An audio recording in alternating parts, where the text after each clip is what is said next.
Be a part of Going In Raw today at patreon.com/Steve and Larson. Starting at $1 a month, you can enjoy Going In Raw ad-free, gain access to the daily 30-minute Going In Raw post show, exclusive merchandise, and so much more. Support Going In Raw today. Click the link in the description.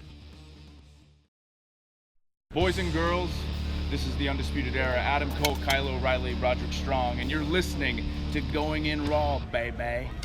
What's up, it's your girl Sasha Banks, the legit boss, and you're watching Going In Raw. You like that? This is Shayna Baszler, and you're watching Going In Raw. What's up? This is the most must-see WWE superstar of all time and his lovely, gorgeous wife, Marie. and you are going in SmackDown Live. This is the glorious one, Bobby Roode, and you're watching Going In Raw. Hey guys, this is Charlotte, and you're watching Going In Raw. What's up? It's the moonwalking, trash talking princess of Staten Island. I want to remind you all that Mela is money, and you're watching Going In Raw. Hi, this is Shinsuke Nakamura. Just keep watching Going In the Raw. This is the knockout artist, Cassius Ohno, and you're Going In Raw. Hey, Friendo, Steve here. And Larson. Yeah, welcome back to Going In Raw, the only pro wrestling podcast you need to be listening to right here at youtube.com/Steve and Larson, and available wherever fine podcasts are. Be sure to hit that subscribe button and the notify bell next to it to make sure you're always getting your new Going In Raw notifications. We also posted our questions, one of our question threads for today's episode, up on our community tab on the YouTube, and you get notified when that goes up if you hit the notify bell and dig in there and make sure it's turned on for your notifications. A quick note, because I was going to mention that we're also wherever podcasts can be found, whatever app you're using, if you leave us a rating and review, it really helps the show. Yesterday, so we have about 200 or so people watching this live as we record it later on Thursday. This is, of course, is going up on Friday morning on our YouTube as a VOD.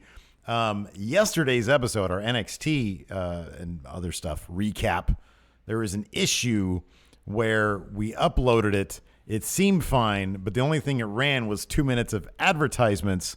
We took it down, put it back up. So if you refresh whatever podcast app you use, you can listen to that if you thought that was an issue and we hadn't fixed it. We fixed it. It should be working fine now.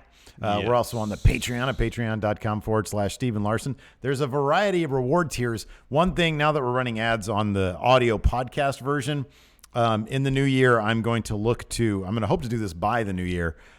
So this month at some point, I'm going to try to establish an ad-free RSS feed that you can get using the Patreon. I know there's a lot of people out there who listen to the show in the audio format, and maybe some of the rewards don't really benefit them, but also getting that bonus episode for the weekly for the $1 patrons and for $5 patrons. Yes. That would be fantastic. See if we can get that in the audio realm as well. We're also Patreon. Friendomarket.com. We still have lots of great deals. Pateon over on the Friendo Market. It's just friendomarket.com. Got a bunch of great deals. Still got a bunch of stocked up shirts. It's pretty warm in here. Oh, I'll go turn off the heat. No, you don't have to. You continue, please. If you're comfortable. How about this? Tell them about your favorite product on the Friendo Market, Larson. Oh, for sure. It's got to be that Slayest pack. I'm telling you what. Steve did just a bang-up job on that design. We don't have it anywhere. Here, no. But, man, it's all good. It's all good stuff. Only the finest quality garments, stickers, postcards are offered at Friendo Market. Of course, we then go and write our names on the postcards and completely ruin them. Yeah, that's true. We do that as well. However, you do a nice little bit of art like that one there, and then scribble our names on it, and it just completely defaces the artwork. It's awful. We should not write our names on the front. We should do it on the back. You know what I'm going to do for the Saturday show, for tomorrow's show? I'm going to finally print out as many of the pictures as I can of the all-over slow Wolfpack shirts. That because I'm planning on wearing my all-over slow Wolfpack shirt tomorrow. All right, well, that's good. And is that still available? Can people still buy that now? That ain't going nowhere, man. 63 suckers have bought that shirt. No, it's 63 people with style. You could be the next sucker to buy that shirt. I bought one. Heck it's yeah, great. Man. Craftsmanship's fantastic. Yeah, everybody sings high praises of that freaking shirt. Yeah, man, it's good. Yeah, so I'm gonna put up some more pictures of people wearing that dumbass shirt. You can put a picture of me up there right now. Where's Sandra's above your head, and then this fella right here. I honestly forget his name, but I'll find it, and I'll put the things up here too. So yeah, it's a ridiculous shirt. It's so stupid, but I'm gonna do that tomorrow. I promised I would. I know Jeffrey Nguyen. He was very proud of his picture. Oh yeah, he was in the gym getting jacked. He was getting jacked daddy. Yeah, man. And he's sporting that shirt, so I want to get that up. Yeah, put it up there. Show. I can see that'd be a good gym shirt because it's got a lot of like polyester in the fabric. Oh sure, yeah. So it probably wicks moisture well. Yeah. I would think. Heck yeah, man, absolutely. So yeah, there's all that. That's all good stuff. Anything else going on? No. We've got some interesting stuff today. Something that I speculated on turned out to be possibly true. Yeah, so we talk. Well, let's just do that one real quick. The Dean Ambrose one. Yeah, because Sunday on Matt Chat we kind of go over this territory, and it's interesting. That hasn't aired yet. No, it hasn't. Aired yet. Okay, yeah. But real quick thing, I forgot to mention this too. I'm so sorry. This is the other thing I was going to mention. So if you're watching this Friday morning. Because this is going up at 5 a.m. Pacific, 8 a.m. Eastern on Friday morning. At 9 a.m. Pacific, noon Eastern, we've got Best of the Super Friendos at twitch.tv / Stephen Larson. That's right, 16. You're spoiling some of the talents that are in this match. 16 competitors are going to be aiming for a contract with either Fun Wrestling or Steve W. You thought the draft was it last week for signing new people. No, we're giving them another opportunity. Think again. So a tournament, 16 people are up. One person will come away with a contract. Spot. The rest of them, like our Tough Enough. The rest of them are all going to be killed off, right? Like no, they're all going to be. Well, I mean, no. They're all going to be, taken out in the back, firing squad. Horrible situation over there. It's horrible. Check that out. Won't be offered a contract. So we'll start. So we were talking about this on Matt Chat. Yeah. So I believe it was Christopher Rampersad asked us whether Dean Ambrose's heel turn had been a hit or miss so far. We won't spoil our positions on the episode or on that topic. I believe one of us made a fart noise coupled with 2 thumbs down. You can only speculate. I'm not going to tell you who that was. Anyways, so it seems like Dean, over the last couple weeks, has pivoted to a different direction for his heel turn. He was going one way, and then that's for those who can't see or listening to audio. My hands were going left, to the right. Yeah. U-turn, pivoted. Mm-hmm. Well, not a U-turn. U-turn would be a face turn again. True. And we talked about it extensively. What, is that incorrect? A U-turn would be... Well, a U-turn, you're going one way, and a you're U-turn, you're going the other way. Yeah, I'm saying U-turn, you go one way, and then you double back to go the way you were coming from.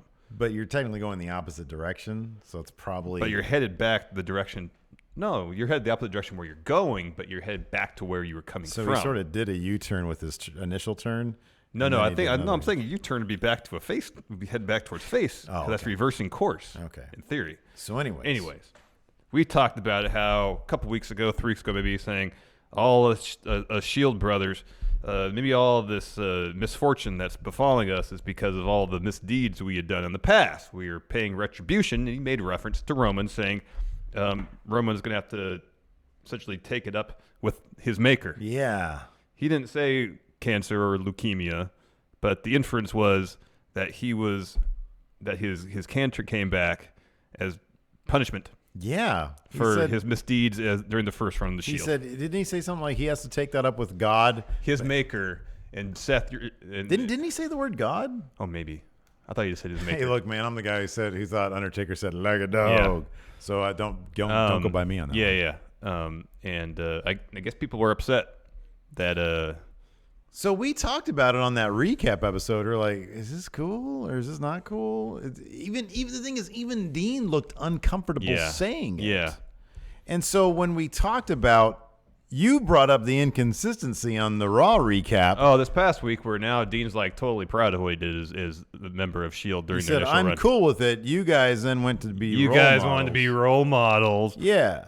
But Seth Rollins, you're a lowlife. You're a scumbag. I, Dean Ambrose, am like the moral compass of Raw. Which, yes, did seem to be a distinct departure from where they had been going. Yeah. Because when Dean did that promo, it was interesting because it was almost like he wasn't in control of what he was doing. Mm-hmm. You know, like this is, you know, Roman's return to cancer was his punishment. Him attacking Seth was Seth's punishment. And it's almost like Dean's heel turn was his punishment. Yeah. That was how it was kind of portrayed in that particular promo. And, I mean, if you take the awkwardness of the Roman thing out of it, it's kind of an interesting premise. It's an interesting premise. Yeah. And then the following week, he got a shot in his butt. Yeah, they did a vaccinate. He was a lot more cartoony heel. He was doing this. He was doing the gun fingers. He was talking about how gross everybody is, and that's why he has to get vaccinated. And then he showed up on Raw with the gas mask and was like, yeah, Shield, totally proud of it. Yeah. So he changed it up.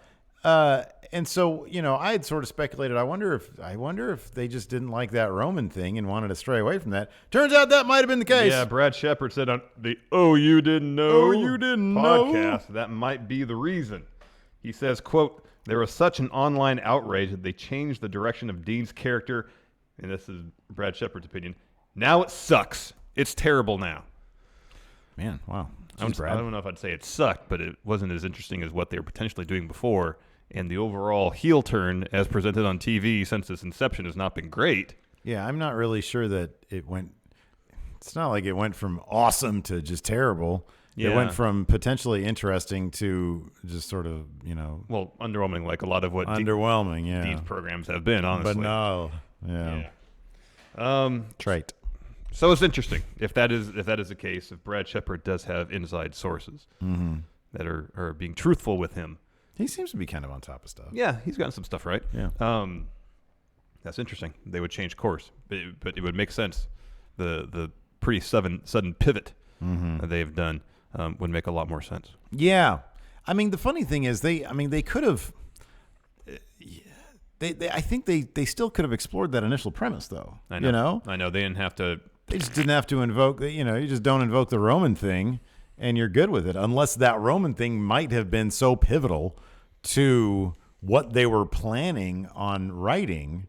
Could have been. Maybe that was, inherent or intrinsic to what they were doing. It's just so weird that they were going that route. Mm-hmm. Where the Shield was being punished for all the wrong they had done during, I guess, their initial run when they debuted as heels and whatnot. When they were heels, yeah. And then, but even if you get rid of the Roman aspect of all that, you don't mention Roman in that context again, there still seems to be, like, there could have been a way for them to go down that route. Yeah, sure. Yeah. Without veering off into this vaccination thing, gas mask, germaphobe type stuff. Yeah, it just became, like I said, it just sort of became cartoonish villain, and it's way less interesting. Yes. So it's kind of interesting though that it sounds like they might have listened to something, to internet outrage, to I don't know. I still feel like Dean sort of didn't look comfortable doing it. Seth has never seemed particularly comfortable talking about, like, when he's sort of name dropped Roman since the announcement. He's never come off as particularly comfortable. Dude, it's a real life thing. I know. I know. And so I totally get that. I mean, I wouldn't be comfortable. Like if something happened to you, I wouldn't be comfortable exploiting that. Yeah, It's no, like, I understand that. I don't know. I mean, even say in the hypothetical, it's like, no, sure, run with it. I give you my blessing. It still wouldn't be comfortable. Yeah, exactly. Like you might be comfortable, and I'm not comfortable. Exactly. With it, and I think back when Dean made that initial statement in his promo, we thought, well, I mean, if they're going to run with this, you would think they would have run it by Roman. Oh yeah, I totally would. I still think they probably. And even did. if Roman said, yeah, it's fine, doesn't mean anybody else has to be comfortable with it. Yeah, exactly. So, anyways, let's hit a couple of these super chats here. I'm Yeah. going to get on the Discord. You do some super chats. All right, Jeffrey Nguyen says, bad day today, but listening to you guys while ripping my shoulders up at the gym should make it better. Nice. And if not, there's always tequila, friendos. There you go, man. Let's see here. Hafty here in the Discord says, the Discord, which you can get access to. $1. Yes. $1 on the Patreon. It's quality community there on the Says, Discord. At a red light driving home from work. Thanks for not forgetting the audio. Preferring friendos. Oh yeah. Reference to the Yeah, I'm gonna try to get that RSS feed up soon. I'm looking into options. It's not like too pricey, and that shouldn't matter because we got that money coming in for the Patreon, which is what it's for. Adam Mayhem says, "Look at those cute faces." What does this say? Kisses to you cuties, I think. Okay. Oh yeah, kisses to those cute. Yeah, besito. Oh, give me besito. Oh, okay. That's a kiss. Okay, thank you. Adam Mayhem also says they'll be killed off unless the crowd chants, "Please sign insert name here," and Adam Mayhem signs in the Project Beta. We got a Project Beta announcement tomorrow too during Best of the Super Friendos. Yes, that's very exciting. Our own developmental brand that we don't have to worry about. Yeah, well, it's like the female reproductive system. I'm sorry, I just made a little thing here. Mr. Michael Law, 2011, asks thoughts on a Miz Daniel Bryan tag team. I think that'd be great. Miz Daniel Bryan tag team? Heck yeah, man. That'd be awesome. That'd be fun. Give me Cedric Alexander, Mustafa Ali, though. Well, that too, yeah. I'm going to advocate for that, man. You should. That's worth advocating for. GM Maddie says, listening in while studying, keep paying attention to us, please. See, it's that kind of comment that makes me not want to pay attention to Discord. Oh, they did send up this music channel, apparently. So you just press a button and it's Kaze Ninare, right? Well, you press a button and I think they're just playing stuff. Oh. It's like their own little hangout with music. Like their own little jukebox. Like there are a bunch of Fonzies in there. Let's see here. Cody Miles asks, will Project Beta have K-pop halftime shows? All right, this is in the Adam Mayhem. Yeah, you got to ask Adam Mayhem about that. Ask him that. Yeah. Let's go to our next story. Mm-hmm.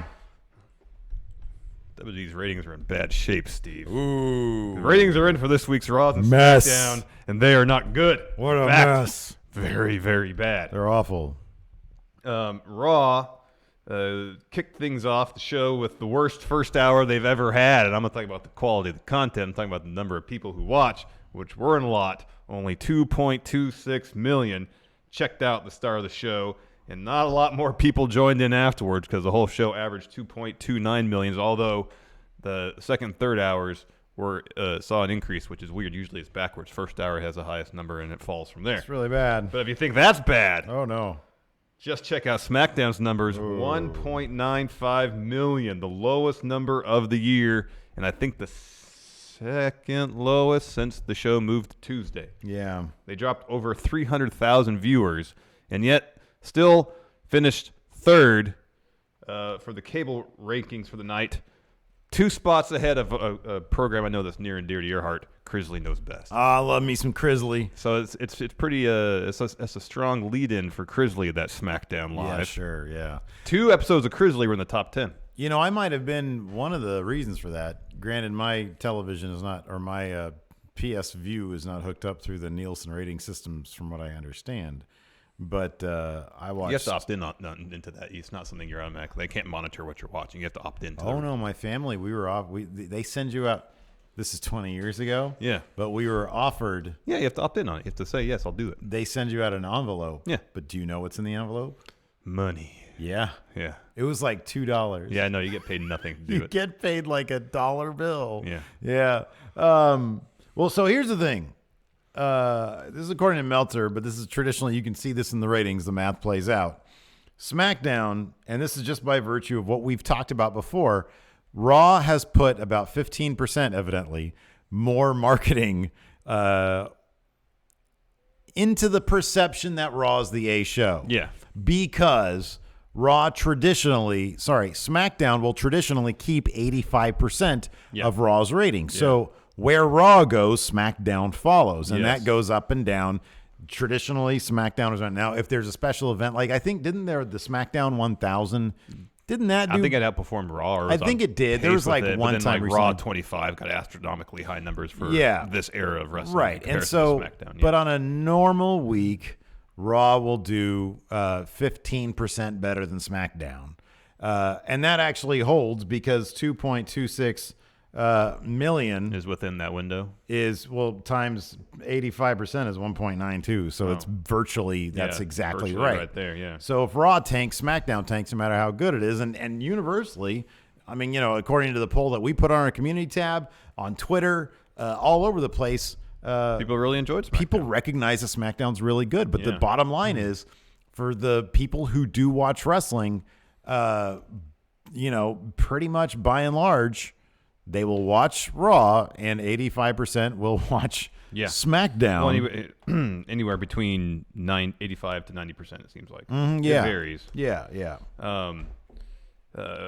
Meltzer adds in the newsletter, quote, what is noticeable is that the first hour did the lowest first hour in history, and the ratings picked up substantially in the second hour since football season started. The second hour has only beaten the first once on October 22nd, and that was by 13,000 viewers as opposed to this week's gain of 137,000 viewers. Mm-hmm. So that's huge. That's big. I mean, I guess to a certain extent it would make sense for people to watch football, because the Monday night game usually ends around 8:30, between 8 and 8:30, depending how long it goes. Yeah. And then, for those so interested, tune into Raw. That makes sense. But to have this jump of this magnitude kind of out of nowhere with no real precedent is kind of interesting. Yeah.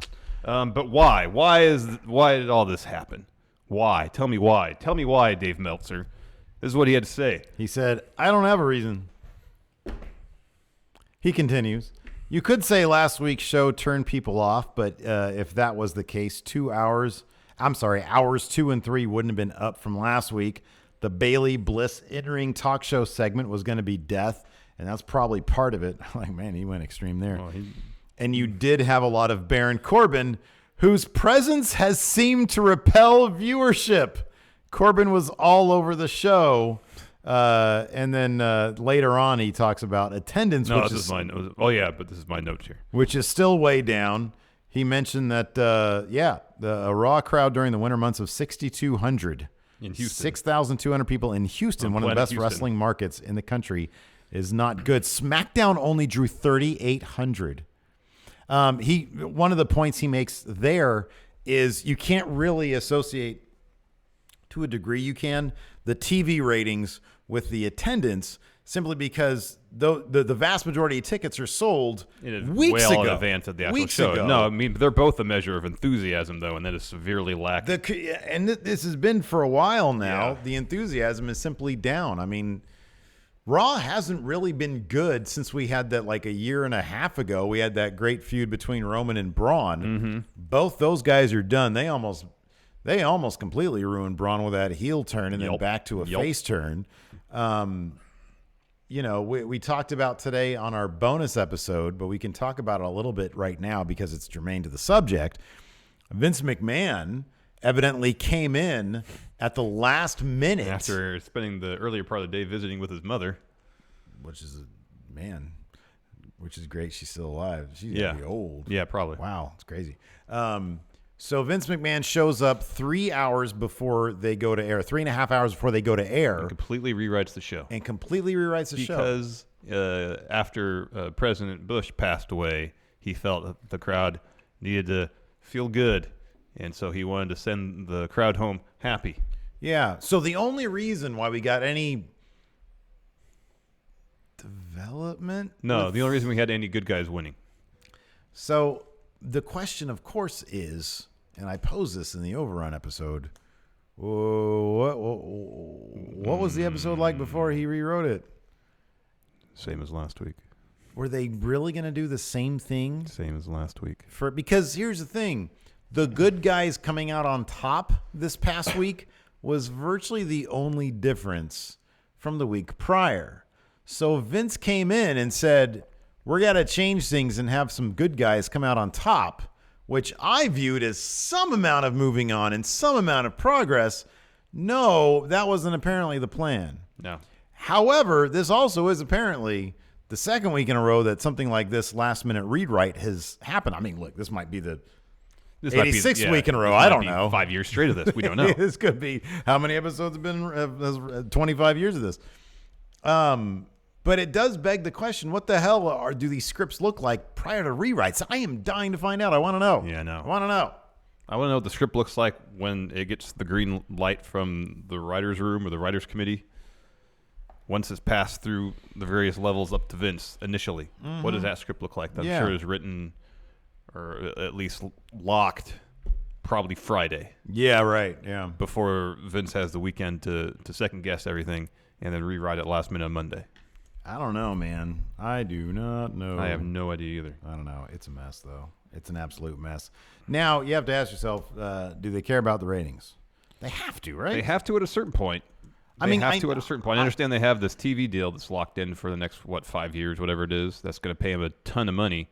But if the ratings continue to tumble and if viewer enthusiasm continues to dive, at a certain point, I don't know what kind of recourse Fox or USA would have, but they'd be like, we're not getting return on investment here. We want changes. Well, so here's the thing. I find it hard to believe that Fox would, in advance of them obtain things, I think are going to change big time when Fox obtains SmackDown, when they get SmackDown. Yeah. Because they'll have leverage to do certain things, to say, hey, we want Ronda Rousey also. Yeah. Because one fascinating thing that Meltzer noticed is that in the minute-to-minute ratings breakdown, Ronda is a draw. Mm-hmm. Eyes go to the TV when Ronda is fighting, which is fascinating to me. I mean, there is some proof in that particular pudding. Yes. It was kind of like when Charlotte and Sasha were at the top. They kept them at the top in that particular feud because they were able to see minute to minute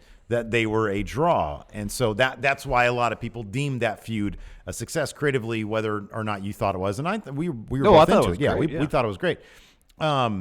But you can take a look at individual minute ratings and say, okay, when Enzo, another maybe, unfortunate example, if you will, but Enzo was a draw as well. Cena's a draw. Cena's an actual draw, exactly. So when Fox gets their hands on SmackDown, I thoroughly believe that they have plans to make it a pretty different product. Mm-hmm. And I do believe, I really hope at least that there will be some amount of brand competition. Yes. Because you have Fox, who, why wouldn't it? Oh, I'm getting SmackDown. Okay, I want to turn this into the A show. Yeah. Yeah. So they're paying a lot of money. They're not going to want the second fiddle show. That has a tough time staying above 2 million viewers. Mm-hmm. Yeah, exactly. They didn't pay that much money for that. Yeah. We just spoke about WWE not planning anything with Vince rewriting things, but apparently they are planning something, maybe, potentially very interesting. From the Wrestling Observer newsletter, quote, an idea being talked about for 2019 would be a Queen of the Ring tournament with the main roster women. That's fun. At this point, it's just an idea thrown around, but they are looking for ideas for a second all-women's pay-per-view show next year. With how well the first one was received, one would think they want to do at least one a year. I am all in favor of this. I love tournaments. Tournaments are great. I'm in favor. Yeah, I agree with that. Tournaments. Not enough wrestling tournaments in WWE. I agree. So I think this would be great to do a second women's favorite. Here's the huge caveat. Whoever produced Evolution, which we've heard that there was a lot of NXT type involvement, right? From the production aspect. Oh, okay. Not from the creative. Yeah, Vince was running Gorilla in that, wasn't he? Yeah, that's right. Okay. Well, that's fine. Vincent Kennedy McMahon, you're hired. You can go back to Gorilla there. You go. Get rid of Kevin Dunn, send him on his way. Yeah. And the production arm of NXT. Well, yeah, that's the thing. I think Kevin Dunn was off. Gonzo, yeah. Because it was Raw next day. Yeah, that's right. So, because I thought creatively speaking, it was very, very well done, and that extended to the television broadcast as well. Yes. Or the production aspect of things. So, yeah, I'm all for that. I think it's good. Yeah, I think it'd be great. So I like. And make it more than just kind of like a ceremonial title. Actually, have a real benefit to winning it. Yeah. Like traditionally, King of the Ring. If you won it, you're just the King of the Ring. Yeah, they tried to run angles against it, but they never really. It should be like the G1. Yeah, get something. Or a New Japan Cup. New Japan Cup. That's what I mean. It's a tournament where at the end you get a title shot, essentially. Yeah, sure. Yeah. That's what it needs to be. That'd be good. Should it be round robin or should it be elimination? If they hold to the King of the Ring format, then it should be. And if they want to kind of have it all elimination, roughly one night needs to be elimination. How about you throw in there Brawl for All, but for women? Ronda Rousey's going to win that, or Shayna. Or Sonya Deville. Ooh. Or Ken Shamrock. Well. Or Dan Severn. We really need to do that retrospective. It'd be fascinating. Who said didn't Dan Severn or Ken Shamrock? Didn't Ken Shamrock or Dan Severn say that they pulled them out because they wanted like Steve Williams to win or something? Something like that. I think it was Dan Severn. Wasn't something like that? Yeah, man, you got to pull him out. That dude's still at the age of 60, whatever he is. He could probably just kill people. I need to draft him for WCW. Oh, Dan Severn? Yeah, man. Oh, wow. There you go. Wow. That'd be great. The Beast. Bring him into We Book Raw. There you go. So, that'd be Larson, good. I have a question for you. What? Is Alexa Bliss cleared or not cleared? I don't know. I mean, Cleared? we heard earlier this week from Mark Henry on Busted Open Radio that yes, the Dirt Sheet Insider. yes, 100% cleared. However, we have some Dave Meltzer and Brian Alvarez over at the Wrestling Observer differ. Ah. This is what Meltzer said in the newsletter. Quote, Bliss has not been medically cleared to return. According to those in WB, the story got up that she was from Mark Henry on his radio show. She has started her training in the ring, but is limited in what she's allowed to do. Then Brian Alvarez added some more detail on Wrestling Observer Radio, and these transcripts are from Ringside News. Quote, what I heard about Alexa Bliss is she will probably remain out until Royal Rumble, another month and a half. That's good. Oh, it is good. Those concussions are scary, man. Yeah, you don't want to mess with that, especially when you got memory issues and vertigo. No way. Watch her wrestle next week on Raw. But anyways, that's what I was told. The Performance Center has a bunch of rings, but one of the rings they've got, the entire ring is a crash pad. So when you hear that Alexa Bliss is taking light bumps and that sort of thing, she's not even bumping in a real ring right now. At least as of last week, she was taking bumps on the crash pad, and they were making sure she could bump on a crash pad without, I guess, ending up with vertigo. Oh, God, man. That sounds horrible. That sounds terrifying. She needs to quit. Well, I mean, she can move into an on-camera authority type she's position. Great. Yeah, she's great. Awesome, yeah. But quit the actual wrestling. You don't want to do that anymore. Yeah. But then that's where the money is, you know. So, I don't know. But once you start messing with the brain. Yeah. Woo, she's still really young. She's like 24, young. 25, something like that. She's yeah. born in like 2008 or something like that. So you don't want to mess up your brain. Too many ringing of the bell. So much of your life ahead I've of you. never had a concussion. I'm 40 and I'm a mess. I don't know if I've ever had one. I don't think so. I mean, I've had, I don't know, I guess. Because I've had my bell rung sometimes. One time, one dude launched a football at my head, and ooh, boy. I took a bad hop from a baseball and it hit me right in my forehead. Oh, God. You might have brain damage. Yeah. And the next day, I felt a little out of it. Oh, no. I went into work. I'm like, I don't feel quite right. You were super concussed. I know. Probably sit at my desk.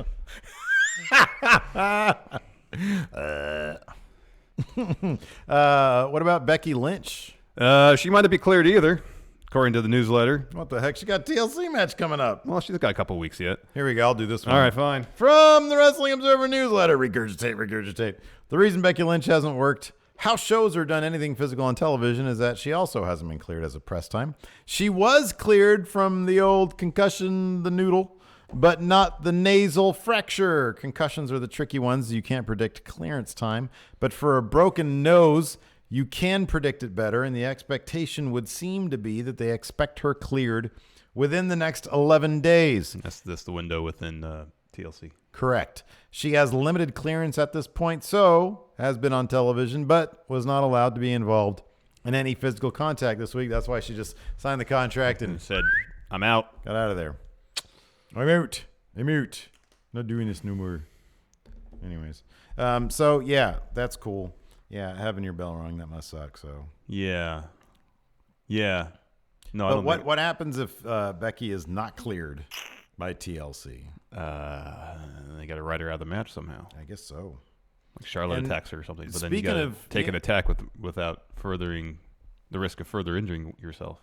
Speaking of Braun, they're still not entirely sure how that's going to play out.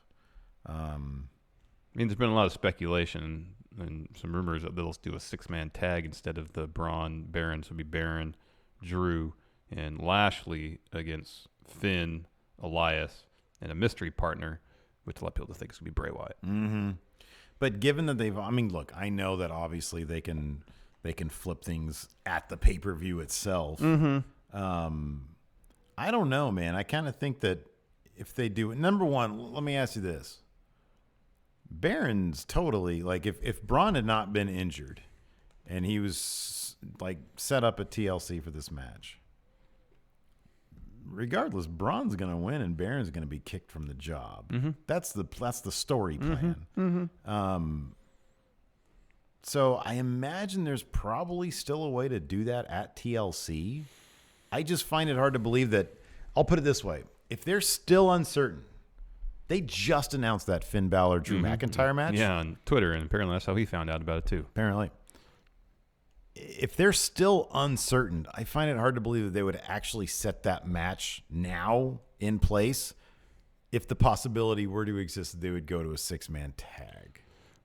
I get that, but also if they announce that match is happening, it puts that feud on the map. Okay, yeah. So when the 6-man is announced, it all makes sense. That makes sense. Yeah. So I don't know. We'll find out at TLC. We'll probably find out day of show. If Braun's not cleared and Braun doesn't show up, are they going to do something really lame like Baron just comes out, gets his forfeit victory, and that's it? And then like on Raw, they strip him or something like that? They get somebody, a local talent or someone from the Performance Center we haven't seen, a masked attacker that's huge like Braun, roll up win. Oh, okay. Debut Lars Sullivan. And just do something. Okay. If I'm beating Baron, I don't know. I don't have any ideas. Yeah, use all my ideas. I have very few good ideas left, and I use them all for We Book Raw and WSTW. Any of the ideas that I have that have to do with murder, obviously, go to WSTW.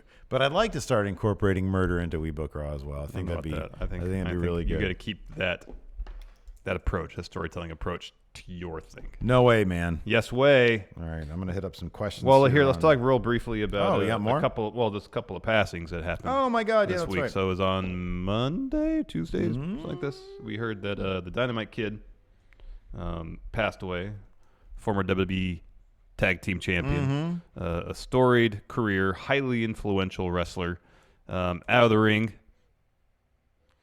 Seemed a little rough, quite a bit rough around the edges. Troubled is the word you're looking for. Yes. However, I mean, one of the things is that whenever Dave Meltzer has an absolutely fantastic write-up. Well, he said that's just like the beginning of it. He's going to do a more extensive write-up in good. newsletter. But what was in there was pretty interesting. Earlier today, I watched one of the Dynamite Kid Tiger Mask matches from the 94 Best of the Super Juniors, I think it was. It's probably 84. Or was it 94? I think it was 90. Oh, so that was well after his back injury. No. Because he hurt his back in 86. When was it? Hold on a second. No, I thought the 94 Best of Super Juniors was like super influential. It was probably something earlier then. All right, let me see here. But when I saw the match, it was versus Tiger Mask because they had like they had a huge feud in New Japan. Feud. Yeah. Oh, I mean, it was 84. I think it was 80. Well, this is 83. Let's see 83 then. Here it is. So this one is it's from 83. Yeah, you're right. Okay. When you watch that match, there are so many things in it that you see today. One of the points that Meltzer made in his write-up was it was one of the first in the era of videotape trading. That was one of the big feuds that kind of put videotape trading on the map, which was pretty interesting. You always get these whenever somebody dies and you're not terribly familiar with them. That's one of the great things about the newsletter is that Meltzer always has like a very extensive write-up, and you learn all sorts of great stuff. Yes. Like, you know what I learned today also? What's that? Apparently, George Bush, the president who just passed, was Wahoo McDaniel's Little League coach. Which is crazy. No idea. That's no idea. Crazy in the Houston area. Yeah. So yeah. And then we learned today that Larry the Axe Hennig, father of Kurt Hennig, grandfather to Curtis Axel, also passed away. I believe he was 82. Yeah. So legends in the world of pro wrestling. We have to say goodbye to. I'm going to go to. Actually, we have a community tab on YouTube where I'm going to pull some questions if you want to do some super chats. Yes. Dragon Ball Radiant. Asuka is going to win at TLC, right? Becky is injured. Well, I mean, if Becky's clear to compete, Becky could retain. Asuka would get the biggest. But if Asuka were to win, it's a situation where Becky can lose the title. She's not going to take a pin. Mm-hmm. So she can, even in defeat, look strong.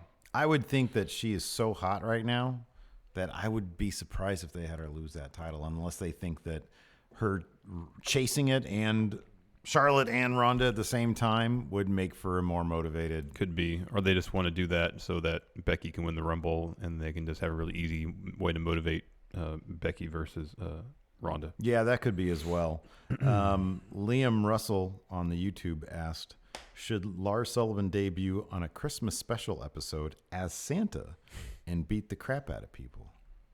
He should come out of a giant present. Or a giant egg. Kool-Aid Man style. Has anybody ever come out of an egg for their entrance? Because he looks like a giant baby with a weird beard. Yeah, someone has come out of an egg, Steve. Who?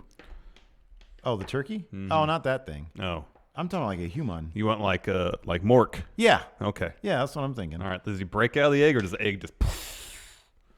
I like the breaking aspect of All things. right. I don't know how you're going to make that. Well, I mean, it seems pretty easy. What? A giant human-sized egg and you break out of it? Yeah, I mean, it seems entirely possible. Yeah. Yeah. Tommy Cat just got home, about to get lit. Is this a new time? We're going to start streaming the Friday morning show Thursday afternoon. It's our own little way of time traveling. Yeah. Let's see here. Charlie Black.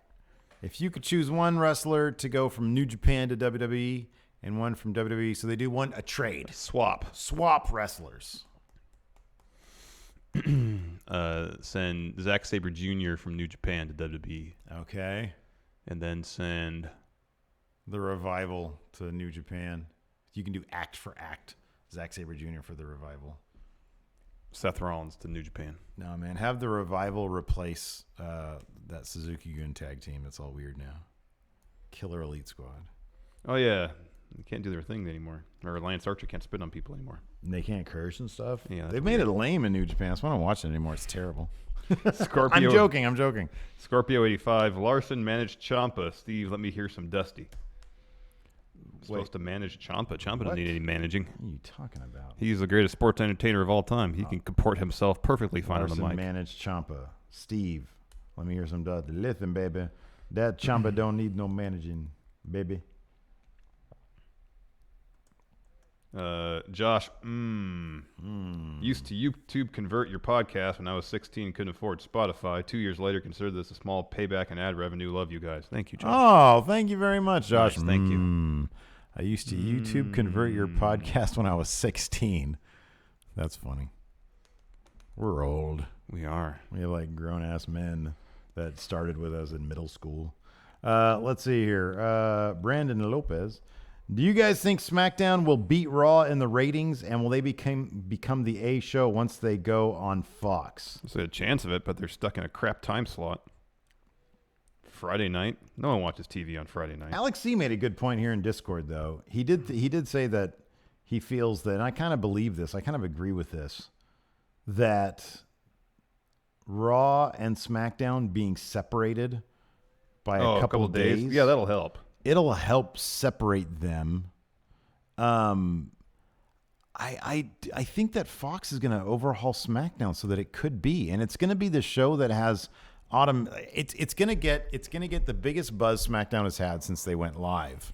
And even when they went live, it was kind of difficult because it's still on Tuesday. I know. It's still kind of operating in Raw's shadow. They immediately did that thing where it's like, well, I know Raw was 3 hours, but there was that also. Raw was 3 hours, SmackDown was 2 hours. They really, dude, if they want to get hot again, Raw 2 hours, SmackDown 2 hours. Oh, yeah.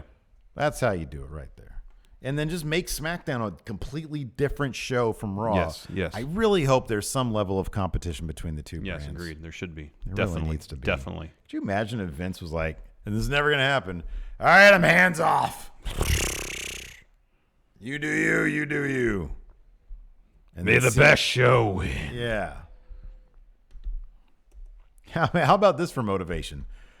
Whoever does worse in the ratings for a 3-month period, I'm showing up. Oh, dear. Yeah. I take over. Exactly.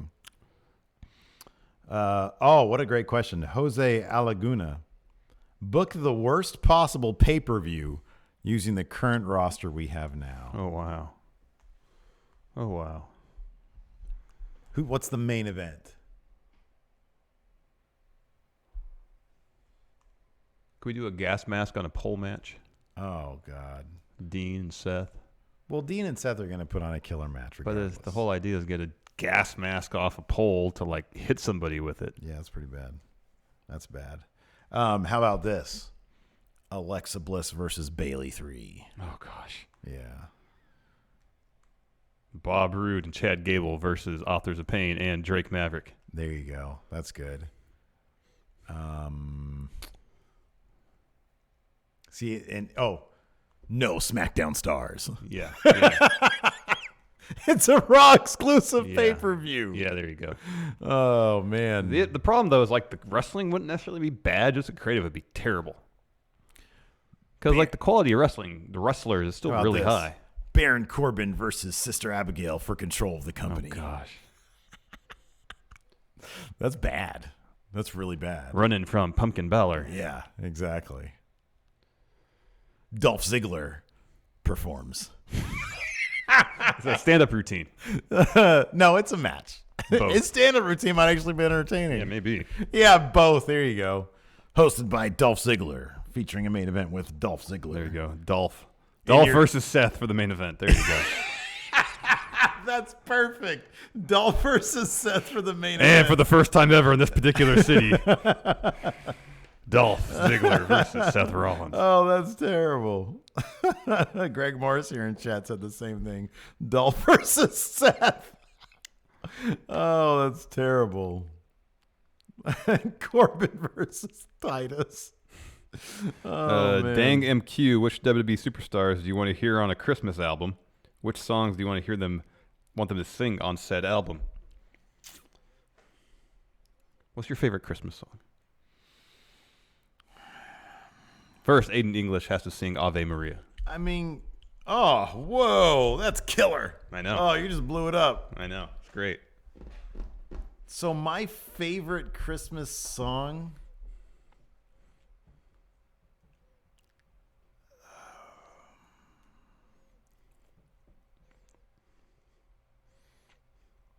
you know what, man? It might actually be the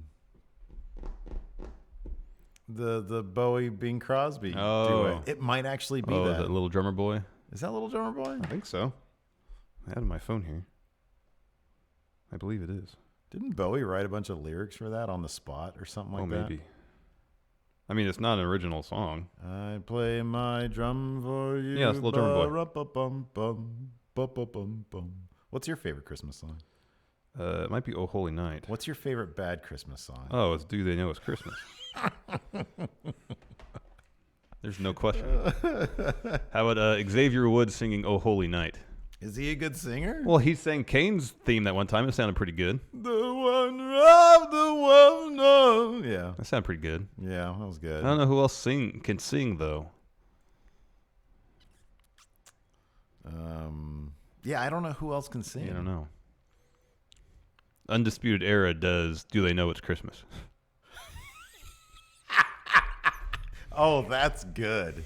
That's really good. Undisputed Era does Do They Know It's Christmas?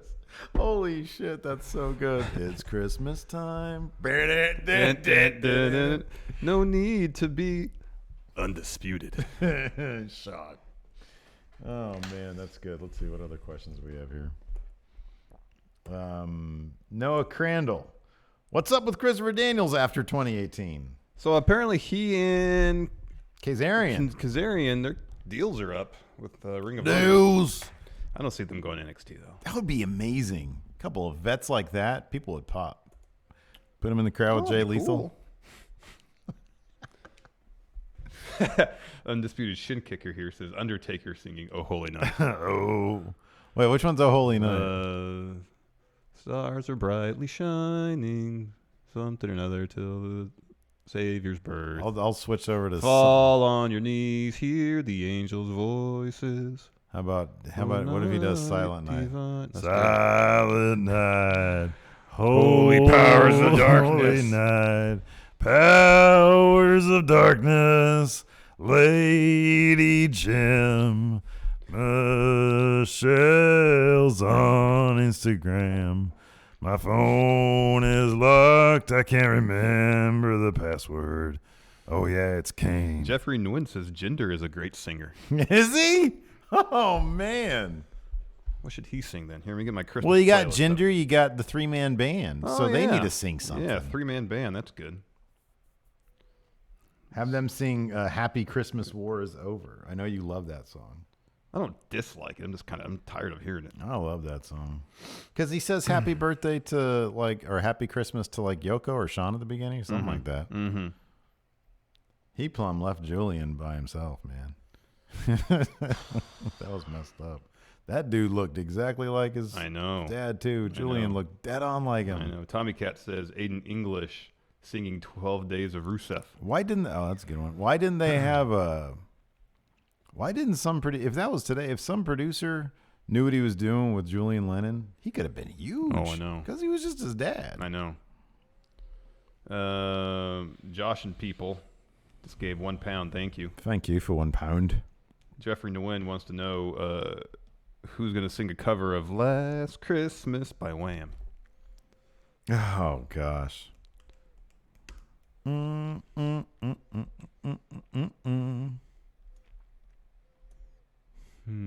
Zack Ryder. There you go. Can he sing? I don't know. If he can sing or Just not. popped in my head. Scorpio 85. Thanks, Steve, for being dusty. Larson, just kidding. That'll go, baby. Let's see here. Oh, this is easy. Come on, this is easy. What? Tom talks rubbish. Name one superstar who is a mid-carder on Raw that could be a main eventer on SmackDown. He'd be WWE champion if they shipped him to SmackDown a year ago. He's been on Raw the entire time. Mm-hmm. And then vice versa, Drew the other way McIntyre. around. Drew McIntyre. Oh, yeah. Yeah, he's not a mid-carder, though. Well, he's kind of working his way up beyond mid-card. Virtually main eventer. Is there any mid-carder on SmackDown that could be a main eventer on Raw? Nakamura. Maybe Rusev, if booked correctly. Rusev? I think you're closest with Nakamura. Well, Randy Orton. Yeah, I guess so. Jeff Hardy. Jeff Hardy, maybe. Yeah. Samoa Joe. Did you see this? Samoa Joe. What? Yeah, maybe. White Knight Zero says, "Hey, friendos, what are your thoughts of Xavier Woods calling fans entitled infants?" I didn't see the entire quote. I read it. Don't remember it. I feel like he's probably referring to the fans that we kind of figure he's referring to, though. You know what I mean? People who just bitch and bitch and bitch and bitch and bitch and can't find anything good about the product. Yeah. And so their way is and they have no problem just being rude to wrestlers on Twitter. Yeah, tagging them in Twitter and being rude to them. He strikes me as the kind of guy who appreciates fans who act in a civilized manner. Yeah. Like they all should. Yes. You know? Yes. We always talk about how positive the Going In Raw community is. Oh, it's great. And I don't think there's very many entitled infants there, but we all know the fans that he's probably talking about. Yeah. People, you look at what they say, people who respond to wrestlers on Twitter. Oh, it's horrible. The rudest way possible. Horrible. Yeah, man, that's how they act like they're little babies whining. That's terrible. I think that he understands that people who are genuinely passionate about the product and they're respectful to the wrestlers and et cetera, et cetera. You know, I don't think that's who he's throwing shots at. Can you imagine? I can't imagine how much shit these guys get every single day. I know. They probably see, and here's the thing, man. Cool fans, they're not going to be on Twitter putting people on blast. Nope. They don't get exposed on Twitter anyways to the nice people. Yeah. Go back real quick. Wait, back more? Yeah. What that video right there. No, Xavier Woods, you're the entitled infant. I'm trying to find the full. Okay, this is from SC Scoops. Hold, please. When people talk about the difference between the organizations, not even organizations, between NXT and the main roster. So when they say "Oh man, Takeover killed it, SummerSlam, this is gonna suck," it's on the same company. What is there to complain about? And then you can watch New Japan, you can watch AAA, you can watch so much wrestling from all corners of the world, and it's all awesome and it's all good. It's all different guys and girls portraying their form of art that they love, they want to give to you. So anytime anyone complains about wrestling, it's so annoying to me because people come off as entitled infants. Well, he said that there might have been more there in the quote. I know. The article from SC Scoop says, Woods said that as a performer, it can be frustrating to give maximum effort and then receive criticism. From a subset of the audience. From a subset. Yeah, they're just highlighting the ones that's going to make the headline, it seems like. Exactly. It seems like the context that is necessary. Right. Didn't toss in there. And then, of course, I'm sorry, but then, of course, some media outlets will then take the one quote in there without the context and then blow it up, for some clickbait or whatever you want to call it. Is there any more context in that quote right there? He just adds in this thing, because in reality, wrestling hurts so bad, and then we're hurting ourselves to entertain the masses, and sometimes the masses want to tell us how much it sucks. I mean, to be fair, sometimes it does suck. But I'm not putting that on the performers. No. But I think I get what he means, man. It's like some of these people, so when the Nia Jax thing happened, and I stupidly, without seeing the comment that accompanied the video itself of Nia Jax punching Becky Lynch, I retweeted it, and a bunch of people were then taking that tweet and tweeting directly at Nia Jax and saying some of the rudest shit to her. It's terrible. And I ended up just deleting the tweet because I don't want our Twitter account to be a springboard for that kind of garbage. Yeah. It's like nobody needs to wake. I'm sorry, man, but and people were defending it too, because I then tweeted out, I was like, man, it's not necessary to tweet all this hate towards people. Well, she shouldn't have done. Well, that's fine. Maybe she shouldn't have. It's not necessary for you to tweet at her name and call her certain things. It's not necessary. No, it's not cool. It's not your place to do that. What do we say all the time? Just be cool. Just be cool. Exactly. Why is it so hard to just be cool? And those people who are tweeting rude things at her, when it's not their place to do that. No, it's not. You show up to work. How would you like thousands of people to say, if you screw up at your job, to tweet at you, you suck, you should die, you shouldn't be working there anymore? Yes, that is what entitled infants infants don't actually know how to tweet, but the mindset. If they did, it would probably just be random letters. It'd be just garbage. Yeah. Weird, honestly. Reese Smith here in Super Chat says AJ Styles singing Starry Night. Oh, that'd be good. Yeah. AJ singing something would be nice. Yeah. Probably. He's got a good... Be very calming. Yeah. He's got that southern thing going. Yeah. Yeah. Jacinto Gonzalez here in chat says, I was never a CM Punk fan. Sure, that's out of context. I just like that he said that. I was never a CM Punk fan. Let's see here. Diddly Doodler says, can we get a weekly Edge and Christian show review? There's already enough wrestling to watch. I was going to be a bit more diplomatic, but you kept it real there, man. They're just already, giving us too many. There's already too much. Can I just enjoy something and not have to talk about it? I know. Because here's the thing. If I watch it, I'll probably talk about it like I did that first week. I was like, hey, Larson, you see it? And you're like, no, man, I got to. Oh, listen, this is what happened. I'm going to spoil everything for you. Alex C. here says, the thing is, these fans that complain could go and watch wrestling elsewhere, but instead they stick around just to complain. Wait, say that again. I'm sorry. Alex C. says, the thing is, the fans, the entitled infants that complain could go and watch wrestling elsewhere, but instead they stick around just to complain. I've never understood, if it sucks, don't watch it. Yeah, no. We're in a kind of a unique situation because we watch the product because it's our job. That's literally what we get paid to do. And we've had many people say, hey, I don't have to watch Raw. I'll just, I'll listen to Steven Larson, which is great. That's awesome. I'm happy to provide that service. But, I don't know where I was going with that point. No, either. Oh, there's just, so I'm not going to say that applies to me. I can't just not watch it. Yeah. Because we have a show, we have advertisers, blah, blah, blah. But I'll never get, if, I don't know, if there's a show I'm watching, name a TV show. If Crisley all of a sudden was terrible, if all of a sudden it went from being, not even Emmy worthy, Oscar worthy, which it is right now. Like, I think there's Coen Brothers, there's Scorsese, but then up here is Crisley, right? If all of a sudden that started sucking, I wouldn't watch it anymore. I just wouldn't watch it. I'd be like, oh, that's on. That got crap. I stopped watching it. I don't know, man. Would you take Twitter and complain about it incessantly? Oh, I've done that a lot, yeah. Todd, you suck. You die, Todd. No, of course not. No, of course not. No. You just turn the channel. I don't follow Todd on Twitter. But if I did, I wouldn't do that. No. I'd defollow him. That's what I would do. Yeah. And that's the extent of it. Yeah. Oh, yes. Man, no. Just stop watching. If you don't like it, stop watching. Exactly. And it seems like a lot of people have.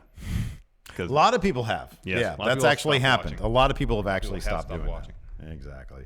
Anyways, I think that's a solid show today, man. Daskamania says, Larson, please punch Steve. I don't know. Did I read any? See that cell job that I just did? It was great.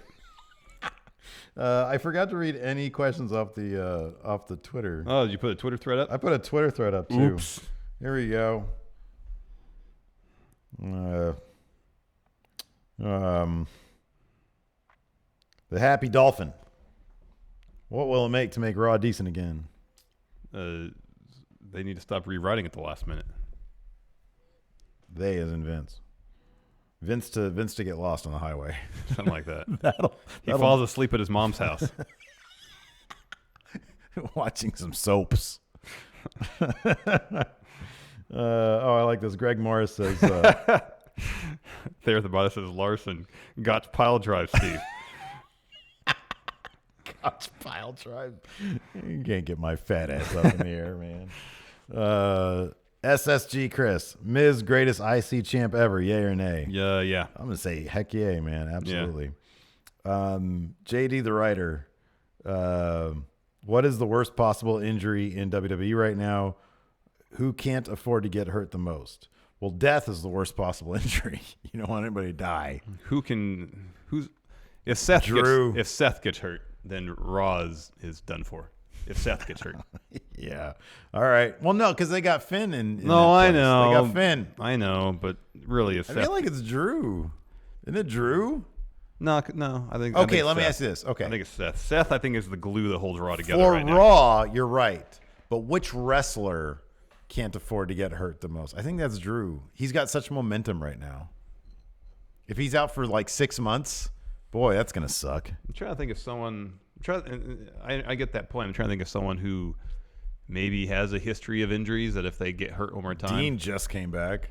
Yeah. They haven't really been able to do anything to finish anything with him. Aaron Schmeda. How much lower do Raw's ratings have to go before the advertised John Cena appearance? How much would Cena help? Does WWE have another emergency option if Cena doesn't work? This guy is all in on Cena, man. How much lower if they fall to under 2 million? Does he jam the Cena button? You do. Bring back Thugonomics, Cena 03. No, it would be current day Cena with a fresh haircut. Oh man, he needs that too. Yeah, he looks so low rent with that long hair, man. Doesn't look like John Cena. He looks budget rent-a-car Cena. Looks more like you. Exactly, budget rent-a-car Cena. Nobody wants me on Raw. Out there trying to improv on the mic. You can't see Steve. You can't see Steve. Steve Nation. Steve Nation. No way, man. That's a shirt. Steve Nation. Boy, everybody's talking about injuries here. Wow. If Ronda were to get injured and be out till past WrestleMania, do you think they'd still have a women's main event WrestleMania or hold it off for the next Wait, year? if who got hurt? Ronda. Oh, they'd probably wait. Probably wait on that one. Well, let's see here. One more good one. Thomas Speller, great question. Content on Friendoville this weekend. I got to put up, I have an Ask Stephen Lacey in the can where Alabama accuses me of something that I never did. She said I called her stupid. She said, Daddy said a bad word. And I was like, what bad word did I say? She said, stupid. I was like, I did not say that to you. She threw me under the bus. Wow. Framed me. Well, maybe she just heard you say it. I probably said it to Gypsy. Yeah. Intel Savior Mike. What WWE stars are most likely to leave for All Elite Wrestling if it truly becomes a company? Revival. Say yeah. Revival. Say Elite. We go hard in AEW. That's your answer. I got another pair of shoes for Super Kicks. Oh, good. I got those custom Chuck Taylors. So somebody asked also in Going in Raw colors. So somebody asked also what if there would be any Friendoville merch up at the Friendo Market, and I was like, number one, I want to get on a regular schedule with our programming there. I want to do that first. And then I was thinking maybe like a shirt sticker pack if I did the Shoot Your TV Read Comics. Yeah, that's a good idea. And then the Super Kicks logo sticker. Yeah. Something like that maybe for the Friendo Market. But I don't know. I want to get Friendoville. How about we can do something a little different instead of Read Comics? Shoot Your TV, watch YouTube. Do you really want to tell people to watch YouTube? Not really. It's a cesspool. Well, I mean, Shoot Your TV, watch Going in Raw. Well, that's not a Friendoville thing. Watch Friendoville. I like the Friendoville, maybe just the Friendoville logo. I don't know. We'll figure it out. It's just a huge F. It's just a big F. Maybe we'll just do like a sticker / poster pack of all the various properties. All right. I don't know. Maybe. We'll sell 10 of them probably. We'll sell. Yeah, I don't know. I think the people there are hardcore, man. Could be. I think there's a hardcore 100 people that would buy that. Suplay Casey asked, now that the show's wrapping up, if I was going to get the Concord Jordan 11s. No, Yeah. I'm gonna wait. You're gonna tranquilo on that one? Not gonna do that. All right, fair enough. Because you said you're planning like your Holy Grail is coming out when next year? February, yeah. The playoff Jordan 6s. The black and red ones, man. Ooh. All in on those. What are your odds on getting those? Oh, pretty good. Yeah, I think I'll have no problem getting them. I'll get them too. Good, we can have matching kicks. Awesome, that's great. Anyways, that's it for the show. Thanks so much for tuning in. Best of the Super Friendos too at twitch.tv /Steven Larson. We'll talk to you guys later. Bye.